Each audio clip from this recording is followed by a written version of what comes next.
Bonjour et bienvenue sur Gloria Mama. Je suis Diane et je vous propose dans ce podcast de partir à la rencontre de mères et de couples du monde entier. Ils nous livrent l'expérience de leur maternité, parfois loin de leur pays tout aventuriers qu'ils sont. Des histoires d'hier et d'aujourd'hui, des histoires aux mille couleurs, aux mille saveurs, parfois douces, parfois plus amères. Les sujets de ce podcast ? Le désir d'enfant, les fausses couches, la grossesse, l'accouchement, l'allaitement, le retour de couche, la PMA, la GPA et bien d'autres encore vécus de par le monde. Ici, c'est un creuset d'histoire, un florilège de témoignages de parents et d'interviews de professionnels dans lesquels puiser pour apprendre, comprendre, mieux accompagner, partager, se rassurer.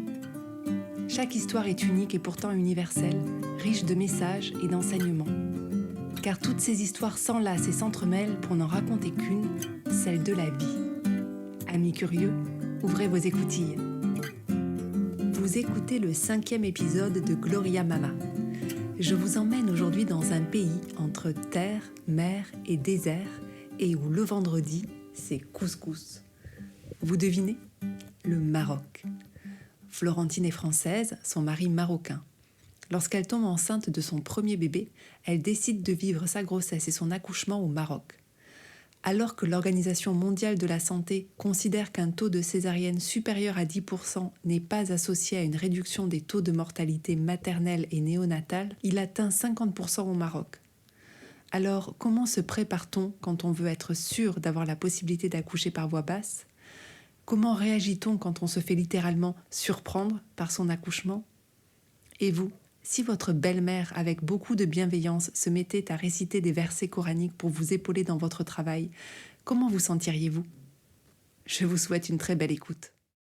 Bonjour Florentine. Bonjour Diane. Merci de me recevoir chez toi. Avec plaisir.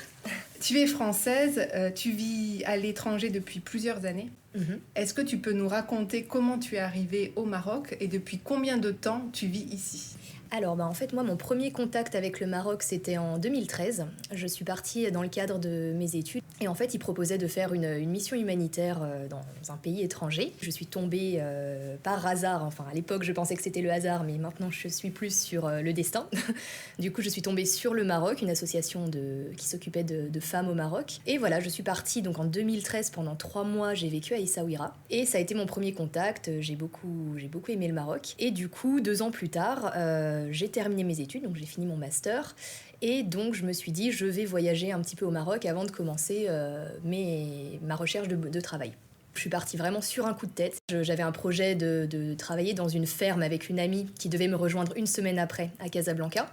Mais je suis partie en fait 1 semaine plus tôt pour voyager un peu toute seule. Je savais même pas où j'allais aller. J'ai atterri à Casablanca. J'avais pas réservé d'hôtel. J'avais plutôt prévu de tester le couchsurfing pour la première fois. Le couchsurfing, je sais pas si tu connais, c'est comme Airbnb mais en gratuit. C'est généralement des jeunes qui proposent des chambres chez eux gratuitement pour rencontrer des gens, pour pouvoir voyager par la suite chez eux. Et donc voilà, donc j'avais voulu aller chez une fille en premier lieu parce que forcément quand tu vas au Maroc t'as pas vraiment envie de tomber chez un mec un petit peu bizarre. Donc j'avais contacté des filles qui n'étaient pas dispo, qui n'avaient pas de place chez elles et finalement donc j'avais trouvé Ibrahim sur Couchsurfing qui avait une chambre à part, qui avait de très bons commentaires, qui avait l'air très safe. Donc il m'avait dit qu'il pouvait m'héberger et j'ai débarqué à Casablanca le 25 janvier 2015.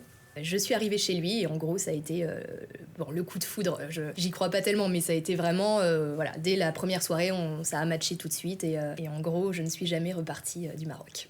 Belle histoire. Oui, atypique. Et depuis combien de temps tu vis ici ? Et du coup ça fait maintenant 4 ans et quelques, bientôt 4 ans et demi que j'habite à Casablanca avec lui. Aujourd'hui tu es maman d'un petit garçon ? Oui exactement, un petit Noah de bientôt 2 ans. Quand tu es tombée enceinte, ça faisait combien de temps que tu vivais au Maroc du coup ? Alors quand je suis tombée enceinte, je pense que ça faisait 2 ans, 2 ans du coup, ça faisait 2 ans de vie au Maroc, ouais. Est-ce que tu t'es dit que tu allais vivre toute ta grossesse et ton accouchement au Maroc ou est-ce que tu pensais déjà à ce moment-là te dire pour mon accouchement je vais peut-être rentrer en France près de ma famille ? Alors bizarrement c'est pas vraiment une question qui m'a que je me suis posée tout de suite. C'est pas quelque chose qui m'a perturbée en fait. C'est plutôt Ibrahim qui m'en a parlé. Est-ce qu'on n'irait pas en France? Moi, c'est pas quelque chose qui me perturbait. Je me suis jamais vraiment inquiétée par rapport à vivre ma grossesse. Alors, vivre ma grossesse, il n'y a jamais eu de questionnement. Pour moi, c'était au Maroc, puisque c'est là qu'on vivait. Je comptais pas rentrer en France ou quoi que ce soit.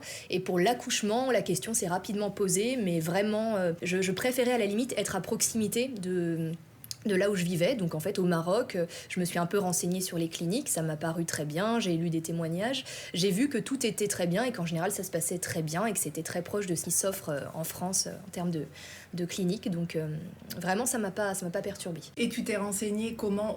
Via des réseaux sociaux, via des amis qui avaient accouché ici? Alors pas via des amis parce que je ne connaissais personne de mon âge qui avait déjà eu des enfants, mais effectivement via les réseaux, surtout via des forums sur internet, ce genre de choses. Même via ma gynécologue par exemple qui était très rassurante et qui m'a vraiment confirmé le fait que ça se passait très bien, que les infrastructures étaient tout à fait adaptées. Enfin, j'ai été très rassurée tout de suite par ma gynécologue et par ce que j'ai lu sur internet. Est-ce que tu peux nous raconter un peu comment tu as vécu du coup ta grossesse avant d'en arriver à ton accouchement? Alors ma grossesse, j'ai eu énormément de chance parce que vraiment on peut dire que j'ai vécu une grossesse idyllique. J'ai pas connu tout ce qui est les maux de grossesse que certaines femmes vivent pendant toute leur grossesse. J'étais super en forme et j'ai été très active pendant toute ma grossesse. On a continué à beaucoup voyager avec mon mari pendant tout ce temps-là. Et tout le monde était très bienveillant. Au Maroc, c'est vrai que les gens sont vraiment très respectueux envers... ça c'est partout, mais notamment au Maroc, ils sont vraiment très respectueux envers les femmes enceintes, les femmes qui ont des enfants, etc. Donc c'était très agréable de passer devant tout le monde au supermarché, enfin voilà, ce genre de choses. Et comment est-ce que tu as préparé justement cet accouchement? Est-ce que ici tu as pu bénéficier de préparation à l'accouchement? Enfin, c'est vrai qu'il n'y a pas beaucoup d'offres. Alors c'est vrai que ça c'est un petit inconvénient par rapport à la France. On n'a pas autant de possibilités parce que c'est vrai qu'en France il y a vraiment plein de choses. Il y a l'acupuncture, il y a la sophrologie, il y a beaucoup de choses beaucoup de méthodes en fait différentes qu'on peut utiliser. Ici, bon, c'est vrai que c'est très limité parce qu'on m'a proposé, j'ai demandé à ma gynécologue, une fois de plus, c'était vraiment mon contact pour tout ce qui est autour de la grossesse. Et elle m'a donné le contact de 2 sages-femmes qui proposaient des préparations à l'accouchement, assez classiques finalement. Et donc j'ai fait un atelier avec l'une d'elles vers le 7e mois, je crois, de grossesse, le 6e mois de grossesse. Bon, je l'ai fait une fois parce qu'après, du coup, j'ai quand même accouché 1 mois en avance. Donc, j'avais prévu vraiment de faire cette préparation le dernier mois, en fait. J'avais pas du tout imaginé que je pourrais accoucher, même pas à 7 mois, enfin, à la fin du 7e mois de grossesse. Je l'ai pas faite, mais c'est vrai que j'avais prévu de le faire. Et donc, ça aurait été via une sage-femme qui faisait plusieurs ateliers comme ça, voilà. Donc du coup, quand tu as accouché, est-ce que ça t'a un peu angoissée en te disant « Mince, j'ai pas suivi mes cours de préparation à l'accouchement, j'ai juste fait un atelier ». Est-ce que dans cet atelier que tu avais fait, tu avais au moins vu la manière dont ça allait se passer ou la respiration, ou alors est-ce que tu y es vraiment allée comme ça? Ouais, en fait, heureusement, j'ai eu de la chance d'être quelqu'un je me suis beaucoup documentée par moi-même, en fait, parce que c'est plus comme ça que je me suis préparée, finalement. Pendant toute la grossesse, j'ai vu énormément de vidéos, de témoignages, merci YouTube. Vraiment, je regardais La Maison des Maternelles tout le temps. C'était mon activité, même au travail, j'étais tout le temps dessus. Heureusement, parce que finalement, quand je suis allée à ce premier rendez-vous avec la sage-femme, c'était tout ce qu'elle a dit, c'était vraiment l'introduction. Je le savais déjà, en fait. Donc c'est vrai qu'au début, je me suis dit, bon, j'espère que ce sera plus intéressant après, parce que ça, je le sais déjà. Et du coup, c'est vrai qu'il m'aurait fallu plus d'entraînement pratique, on va dire, sur des positions à adopter ou des techniques de respiration. Parce qu'au moment où, quand j'ai perdu les os, ça a été tellement soudain que déjà, j'étais complètement perdue. J'ai pas du tout anticipé l'accouchement. Je me suis dit, mais déjà, est-ce que c'est normal? Est-ce qu'il n'est pas prématuré à ce moment-là? Est-ce que j'étais très stressée?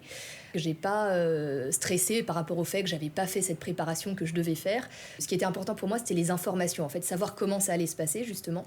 Et tout ça, je le savais, parce que j'avais vraiment beaucoup regardé tout ce qui est baby boom, les émissions quand même très trash, qui montrent un peu vraiment tout ce qui peut se passer.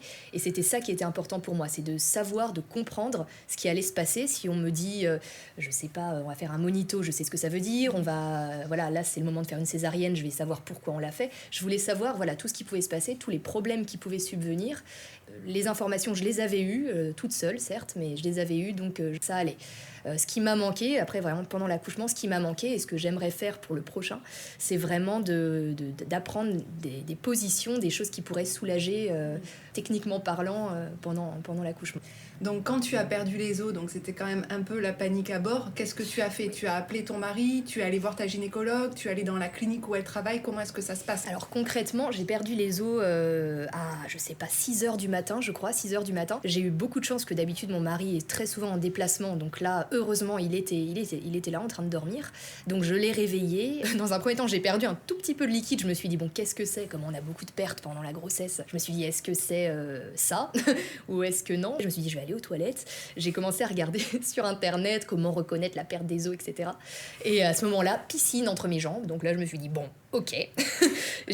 Pendant une bonne minute, je suis restée prostrée quand même, hein, vraiment.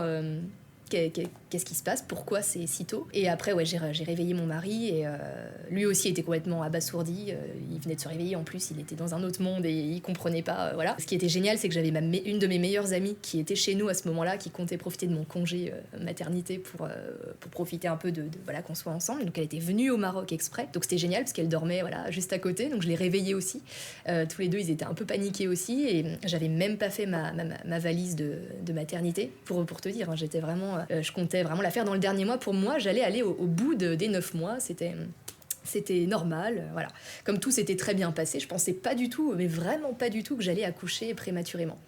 Du coup, rien n'était prêt, mais heureusement, comme je suis quelqu'un d'un peu organisé, j'avais fait toute la liste dans mon téléphone. Et du coup, j'ai juste eu tel un robot à prendre les choses et à les mettre dans la valise. Mais heureusement, parce que j'étais dans un tel état que je ne pouvais pas faire marcher mon cerveau. Mon cerveau s'est arrêté, en fait. Et tu avais mal ? J'avais pas du tout mal, en fait, à ce moment-là. J'ai vraiment perdu les os avant que le travail commence. Je crois que c'est pas ce qui se produit la plupart du temps. Je pense que c'est plus dans l'autre sens. Mais en gros, ouais, j'ai vraiment perdu les os et le travail a commencé, je pense, vraiment une bonne heure après, quoi. Les premières mini-contractions ont commencé une bonne heure après, une fois que j'étais installée à la clinique et ça a vraiment commencé comme des toutes petites douleurs de règles. Je me disais, oh, bah, si ça reste comme ça, ça va, c'est largement supportable. Et puis ça c'est vraiment monté crescendo pendant les heures d'accouchement, quoi.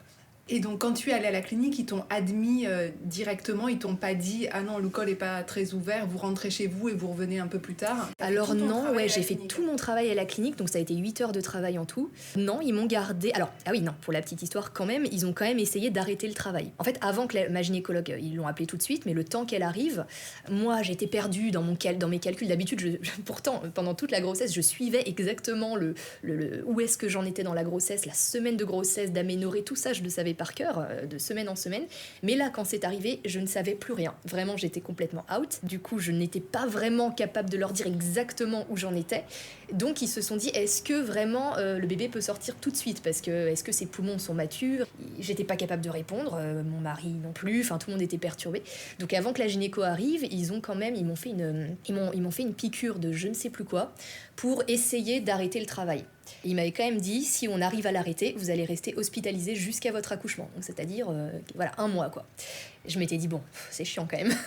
Ils m'ont fait cette piqûre. C'était un peu la panique parce que mon mari était un peu... parce que voilà, il y a ce problème au Maroc, souvent quand même, enfin souvent, je ne sais pas, mais on a beaucoup entendu ça, que dans tout ce qui est dans le système de santé, ils peuvent faire des choses, des interventions, des piqûres, etc., ajouter des choses en te faisant croire que c'est primordial alors qu'en fait c'est pour l'argent. Donc du coup mon mari hyper stressé appelle plein de gens pour savoir si c'est normal, si c'est... Bref, il y a beaucoup ça au Maroc, ça, c'est beaucoup, on se méfie beaucoup en fait. Donc ça c'était un peu anxiogène.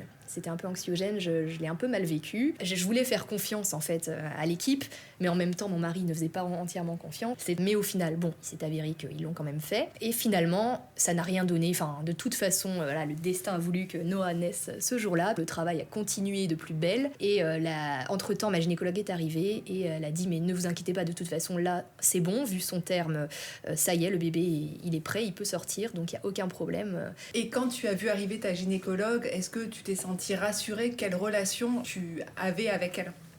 Alors oui, j'ai vraiment une excellente relation avec ma gynécologue. J'ai été pendant toute ma grossesse très rassurée par sa présence, par son suivi. Donc vraiment, quand elle est arrivée, c'était un soulagement énorme, qu'elle me dise que tout allait bien, que ça y est, vraiment, là, je me suis lâchée, je me suis dit, c'est bon, là, je donne tout, je vais accoucher aujourd'hui, je prends mon courage à deux mains et c'est parti. Et le fait de savoir que c'était elle, c'était très important pour moi, de savoir que ce serait elle qui m'accoucherait. C'est très important ici au Maroc de choisir son gynécologue en fonction de la façon dont on veut accoucher. On sait toutes que les césariennes sont très fréquentes. Alors c'est vrai qu'il y a beaucoup de femmes qui les demandent elles-mêmes, ça c'est quelque chose que j'ai appris par ma gynécologue, qu'il y a beaucoup, bizarrement, beaucoup de femmes qui réclament la césarienne d'emblée, c'est-à-dire sans même qu'il y ait le moindre souci pour l'accouchement par voie basse, elles vont, demander à avoir une césarienne.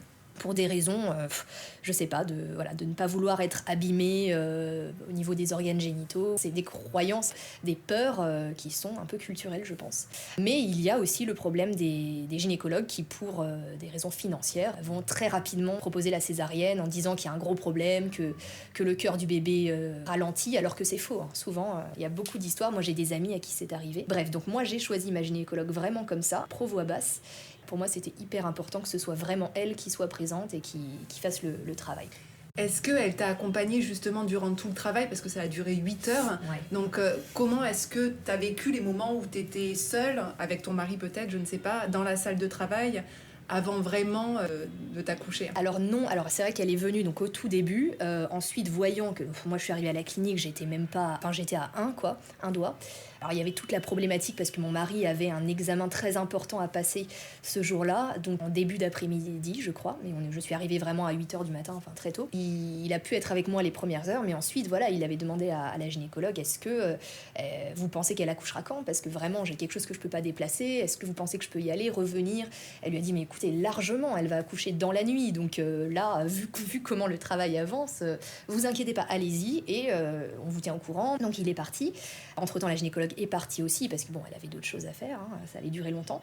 Donc j'ai quand même été beaucoup livrée à moi-même. J'étais dans une pièce, donc la salle d'accouchement, toute seule.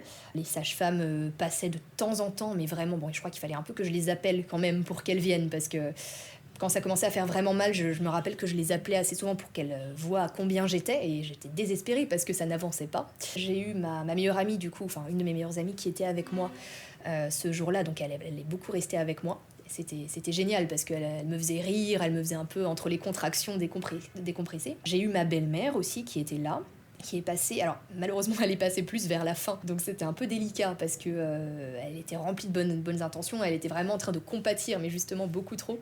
Elle avait les larmes aux yeux et en fait c'était horrible parce qu'elle me plongeait dans ma souffrance.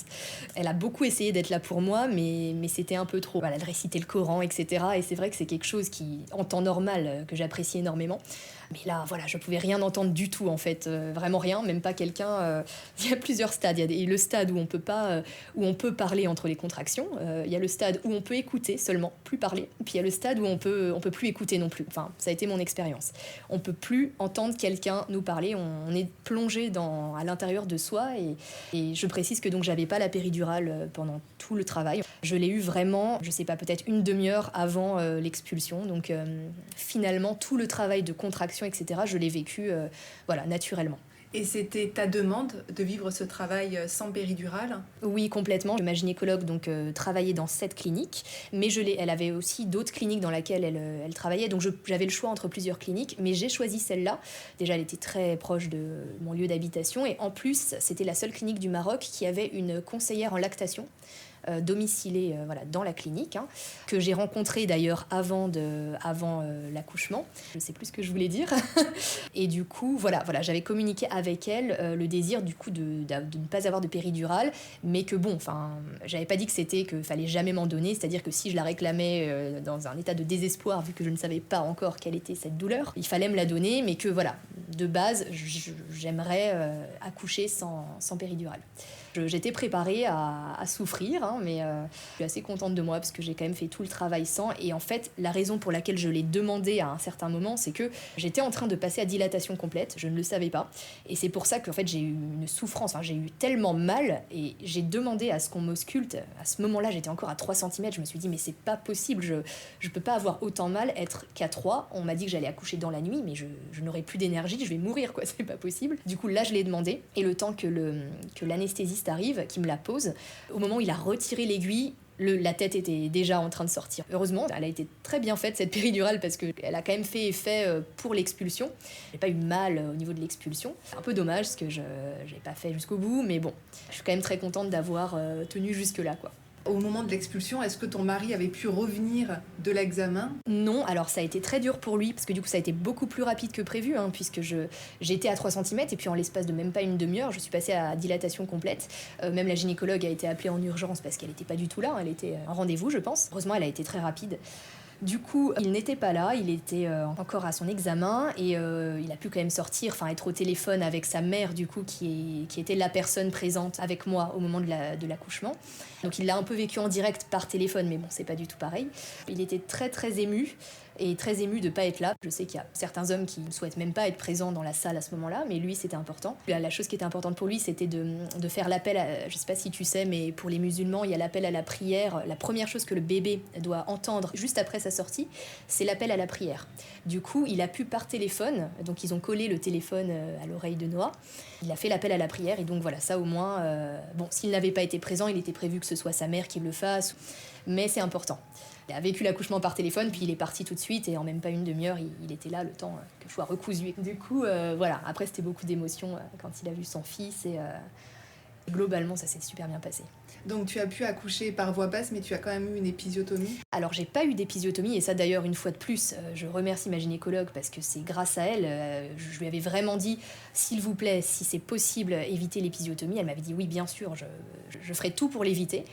Et effectivement, elle a tout fait pour l'éviter parce que ça a été un peu délicat quand même l'expulsion, sachant que Noah avait la tête tournée vers le ciel, ce qui est un peu plus compliqué. Moi, je savais même pas ça, c'est-à-dire qu'au moment où j'étais en train de pousser, je voyais que c'était laborieux.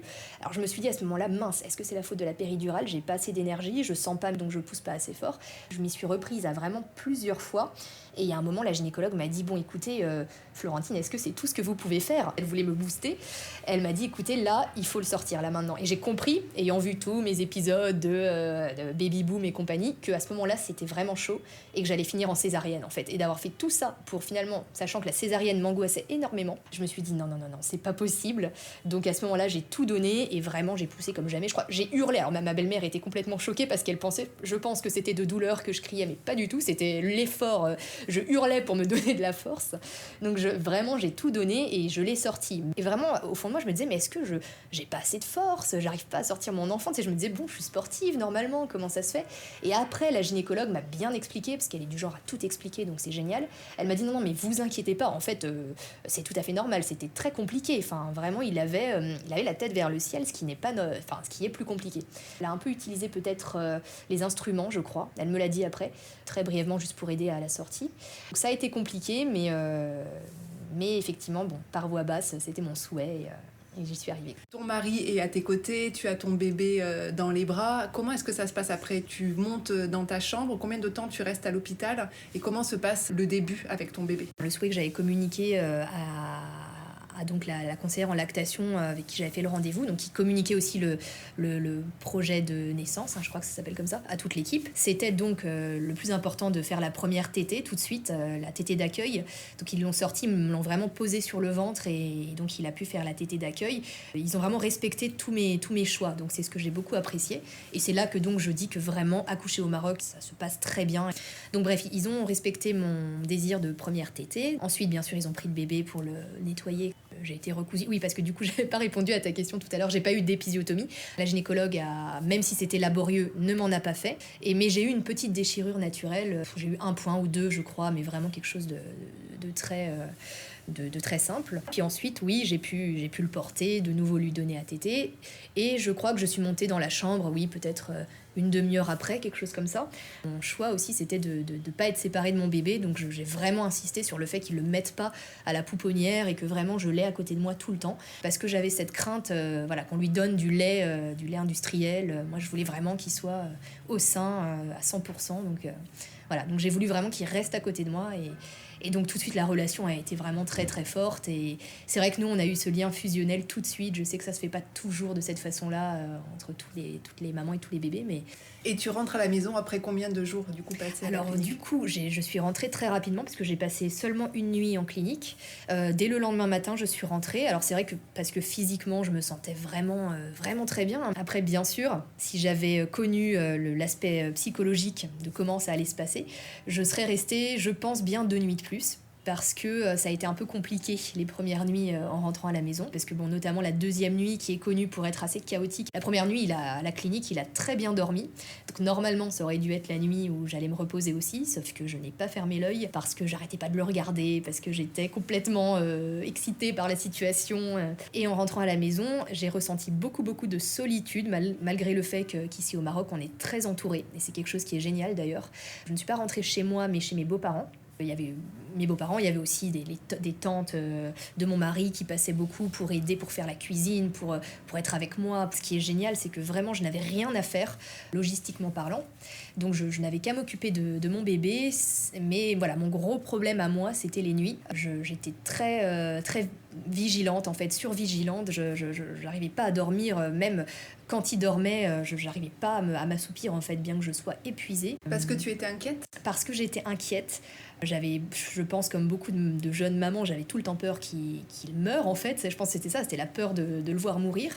Du coup, j'avais peur qu'il ait faim, qu'il ait froid. C'était en plus le mois de février, donc il faisait très froid dans les maisons au Maroc. Il n'y a pas de chauffage. J'angoissais beaucoup. J'étais vraiment sur de la vigilance extrême. Et même quand on me disait, allez, dans la journée, on me le prenait, on me disait, allez, va dormir et tout, je pouvais pas. Je me disais, mais ça se trouve, il va avoir faim, on va pas me l'apporter, on va pas... J'étais très angoissée. J'ai bien passé, je pense, 3 nuits entières sans dormir. Et à un moment, j'étais à 2 doigts de tomber malade, je pense. Enfin, j'étais en train de frissonner. J'avais la montée de lait en plus qui était venue au même moment. Noah était vraiment petit, comme il était quand même né un peu en avance. Il ne tétait pas assez efficacement. Donc du coup, j'avais un engorgement terrible. Vraiment, là, je remercie le ciel d'avoir eu cette conseillère en lactation qui m'a énormément aidée par téléphone. Elle me donnait beaucoup de conseils. Je pense que c'est à elle que je dois mon allaitement. Elle peut très vite laisser tomber la famille. Les femmes n'avaient pas vraiment allaité autour de moi, donc elles ne savaient pas tellement comment m'aider. Et vraiment, je dois tout à cette conseillère qui m'a épaulée pendant tout le début de l'allaitement. Et d'ailleurs, tu as allaité combien de temps ? Et je viens juste de terminer là mon allaitement, donc en tout 21 mois. J'encourage vraiment toutes les femmes qui peuvent et qui le souhaitent à le faire. Tu nous as dit que tu avais été extrêmement bien entourée par ta belle famille, notamment dans les premiers moments, premiers jours du bébé. Combien de temps tu es restée chez ta belle famille ? Et deuxième question, comment est-ce que tu as vécu le fait d'être loin de ta propre famille ? Je suis restée 1 mois entier chez ma belle famille. Pendant 1 mois, j'ai pu être vraiment concentrée sur mon bébé et ne penser à rien d'autre. J'ai aussi très bien mangé, faut dire que c'est super important quand on allaite en plus. Et j'avais vraiment tout ce qu'il fallait. En plus, elle me faisait vraiment les plats connus pour booster la lactation. Enfin, c'était super, quoi. Ma propre famille, ils ont pu venir, mais seulement au bout de 3 semaines, voire 1 mois, en fait. Je suis quand même restée 3 semaines sans les voir. Et ce qui a été le plus dur pour moi, c'était d'être loin de ma mère. Parce que à ce moment-là, je sais pas, c'est la seule personne qu'on a vraiment envie de sentir à ses côtés. Je l'appelais énormément pour des conseils, pour parler. Ce qui est génial, c'est que maintenant, on est très en contact, même sans être physiquement avec les gens. Et tu sais comment eux ont vécu le fait d'être loin de toi ? Ça a été un peu dur pour ma mère. Je sais que quand je lui ai annoncé que j'allais accoucher, elle était en pleurs au téléphone. Comme ils savaient que j'étais très bien entourée et que tout s'était bien passé, je les tenais énormément informés. Ils n'ont pas non plus une frustration vraiment difficile à gérer. Est-ce que si c'était à refaire, il y aurait des choses que tu ferais différemment ? Si c'était à refaire... C'est vrai que ce que j'aimerais après l'accouchement serait d'être quand même chez moi, parce que j'ai beaucoup aimé le fait d'être entourée. Après, c'est vrai que on n'est pas chez soi, donc on n'est pas 100% à l'aise. Si c'était à refaire, j'aimerais être dans ma maison avec éventuellement ma belle-mère ou voilà, des proches qui viennent à la maison pour s'occuper de nous, mais de chez moi. Et par rapport à l'accouchement, vraiment, effectivement, me préparer davantage à l'accouchement physiologique, connaître les positions, même pouvoir accoucher d'une autre manière. Alors c'est vrai que ça, c'est pas encore très développé au Maroc. C'est quelque chose qu'on n'a pas par rapport à la France. C'est vraiment des cliniques qui proposent des accouchements physiologiques, donc de pouvoir accoucher, je sais pas, à quatre pattes ou sur le côté, etc. Alors il faut que je me renseigne plus parce que je sais pas s'il y a quand même peut-être une ou deux cliniques qui le proposent. Mais là où j'étais en tout cas, même si c'était une super clinique, c'était les pieds dans les étriers, il n'y avait pas d'autre choix, je pense. Mais maintenant, sachant comment ça se passe, j'aimerais pouvoir me mettre dans la position que je veux à tout moment et pouvoir gérer plus mon accouchement. Et tu penses que ta gynécologue, elle est ouverte à ça ? Je pense qu'elle est très ouverte à ça, mais elle m'avait dit voilà, il faut quand même voir par rapport à la clinique, ils sont pas forcément habitués. C'est quelque chose à préparer, je pense, en amont. Alors, on en a pas encore parlé, mais c'est une question que je pose à toutes les femmes que j'interviewe. Est-ce que dans ta vie, tu as vécu des fausses couches ? Alors oui, justement, je sais pas si on appelle ça vraiment fausse couche, mais j'ai fait un œuf clair après Noah. Je suis tombée enceinte, et puis au moment d'aller chez la gynécologue, j'avais jamais pensé que ça pourrait m'arriver, parce que je pense que vraiment, avant de le vivre, on se dit vraiment que ça n'arrive qu'aux autres. Et puis surtout, quand on a déjà eu un premier enfant, voilà, on se dit la machine fonctionne, il n'y a aucune raison d'avoir un problème en fait. Je m'attendais à voir, comme la première fois, le petit asticot là à l'écran, parce que j'étais bien à 2 mois et demi, je crois, de grossesse quand j'y suis allée. Quand elle a fait l'échographie, le sac gestationnel qu'elle voyait à l'écran ne correspondait pas. Ça ne correspondait pas à la date de mes dernières règles. Elle m'a dit qu'il y avait deux possibilités. Soit j'avais eu une ovulation tardive, soit en fait c'était une grossesse qui n'allait pas évoluer. Je m'attendais pas à ce que ça arrive. Tout de suite, je me suis dit, ça y est, c'est fini. Elle avait l'air quand même assez négative dans sa façon de voir les choses. J'ai eu un deuxième rendez-vous un peu plus tard pour vérifier la chose. Effectivement, ça n'avait pas évolué, donc c'était bien un œuf clair en fait, parce qu'il n'y avait carrément pas d'embryon. C'est quelque chose que je ne connaissais absolument pas. Donc en fait, il n'y avait aucun bébé. Psychologiquement, ça a été très facile à gérer pour moi. J'ai pas du tout été triste, quoi que ce soit comme ça. C'était plus un désagrément physique en fait. Je me suis dit bon, oui, c'est chiant, il va falloir évacuer ça. Mon mari a été vraiment déçu parce que lui, voilà, il s'attendait à une grossesse. Je l'ai bien vécu, mais par contre, c'était un peu plus compliqué physiquement parlant. Ma gynécologue, qui est très portée sur le naturel, m'a quand même dit voilà, j'aimerais que vous l'expulsiez par vous-même. Donc on va attendre un peu. Elle m'a fait attendre un peu pour voir si j'allais avoir des contractions, si ça allait sortir, des saignements, etc. Ce qui ne s'est pas du tout produit. Et du coup, elle m'a dit bon bah il y a l'option du médicament et l'option de l'aspiration en clinique. Mais comme vous allaitez, parce que j'allaitais encore à cette époque, le médicament ne peut pas vous le donner. Alors ça, c'est aussi un désavantage entre guillemets du Maroc, parce qu'en fait, en France, il y a des médicaments comme ça qui sont compatibles avec l'allaitement. Mais au Maroc, tout a été décommercialisé déjà. C'est-à-dire que ces médicaments ne se vendent plus du tout. Alors pourquoi ils ne se vendent plus ? Je pense que c'est par rapport à l'avortement, parce que c'est un médicament aussi fait pour avorter. Comme l'avortement est illégal au Maroc, il a été décommercialisé. Elle a attendu un maximum de temps, ça n'est pas sorti, donc elle m'a donné rendez-vous pour une aspiration à la clinique. Ce qui m'a beaucoup rassurée une fois de plus, c'est que c'est elle qui l'a faite. J'avais 100% confiance et heureusement, ça s'est très bien passé. Ça s'est fait sous anesthésie générale. C'était mon souhait parce que je préférais ça à l'anesthésie locale. T'avais eu le choix ? J'ai eu le choix, mais tout de suite, ma gynécologue m'a dit mais c'est quand même, je vous conseille quand même largement de faire l'anesthésie générale. Alors c'est vrai que ça me faisait un peu peur, il y a toujours un risque. Je me suis dit que ça allait bien se passer et ça s'est très bien passé. Heureusement qu'on l'a fait parce que cette aspiration, parce que ça n'allait jamais sortir tout seul vu qu'il était extrêmement bien accroché. Elle a enlevé le plus gros. Mais par la suite, il a fallu quand même que j'expulse les petits débris par moi-même. Donc j'ai eu des piqûres. Finalement, j'ai saigné pendant un certain temps. Et puis voilà, tout est parti. Ça a été un peu lourd en fait physiquement, je vais dire, mais puis en plus j'avais vécu tous les symptômes de grossesse pendant 3 mois du coup, malgré le fait que c'était un œuf clair. Donc j'ai eu la fatigue, j'ai tout eu, mais c'est vrai que c'est pas rien et par contre moi je suis du genre à beaucoup parler de ça. Alors c'est vrai que je comprends, alors, quand on vit une fausse couche un peu tardive, je comprends tout à fait qu'on n'en parle pas, mais moi j'ai pas du tout hésité à en parler à mes parents, à mes meilleurs amis, et c'est là d'ailleurs qu'on découvre que beaucoup de femmes en ont vécu en fait, et du coup ça rassure d'un côté parce qu'on voit que c'est très fréquent et que ça n'empêche pas du tout par la suite des grossesses. Le fait d'en parler, ça m'a beaucoup fait de bien. Le fait d'avoir des témoignages aussi d'autres femmes qui ont vécu la même chose, je trouve que c'est très très très bien d'en parler justement, et donc je trouve ça super que tu poses la question à chaque fois aux personnes à qui tu parles. J'ai une dernière question à te poser. Quel conseil tu donnerais à des mamans qui s'apprêtent à s'expatrier, qui sont enceintes et qui vont vivre à l'étranger leur grossesse et leur accouchement? Alors le conseil que je donnerais, c'est premièrement de ne pas avoir peur. Je pense que où qu'on soit, on peut avoir un très bon accompagnement. Bon, bien sûr, il faut peut-être pas être dans un pays extrêmement démuni. Beaucoup se renseigner parce que maintenant, on peut vraiment avoir toutes les informations qu'on veut via Internet. Et avoir confiance en la vie, en soi, en ce qu'on peut faire, en ses capacités. Et prendre l'aide qui est disponible à l'endroit où on est en fait. Donc si vraiment il y a de la famille à cet endroit-là, qu'il y a des femmes qui ont vécu la même chose, ou même se tourner vers les professionnels tout simplement, c'est super important. Le soutien, il est vraiment très important, que ce soit pendant la grossesse ou après. D'être entouré, c'est mon gros conseil, parce que la chaleur humaine, c'est ce dont on a besoin dans ces moments-là, quoi. C'est ce qui nous aide beaucoup, je pense. Merci beaucoup Florentine de nous avoir raconté ton histoire. Merci à toi. Merci beaucoup. Il y a 2 choses que je souhaite souligner dans l'interview de Florentine. La première, c'est de ne pas hésiter à demander de l'aide, que ce soit pendant sa grossesse, son accouchement et post-accouchement. C'est normal de demander de l'aide, et plus on en aura, plus ce sera facile.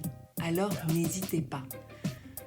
La deuxième, c'est la demande d'un grand nombre de femmes de pouvoir gérer leur accouchement comme elles le souhaitent, de pouvoir se mettre dans la position la plus physiologique pour soi, et ceci à tout moment, que ce soit pendant le travail ou l'expulsion. Quand on y réfléchit, ça semble quand même normal, voire évident, que ce soit le médecin qui se mette au service de la femme dans la position la plus confortable pour elle plutôt que le contraire. Et pourtant, la réalité est souvent tout autre. Dans certains pays pourtant, cet état d'esprit est valorisé. Je vous propose pour le prochain épisode de longer à partir du Maroc, le Portugal, la côte espagnole et française et de traverser la Manche. Vous savez, ce pays brumeux où il pleut tout le temps et où on boit de la bière et du thé. Vous me suivez ? Si vous avez aimé cet épisode ou que vous pensez qu'il peut être utile à d'autres, n'hésitez pas à le partager, à mettre 5 étoiles sur iTunes et un commentaire. Cela permet à d'autres de le découvrir et cela m'aide beaucoup. Vous pouvez également me suivre sur Instagram ou Facebook sous l'identifiant gloriamama.diam. À très vite sur Gloria Mama.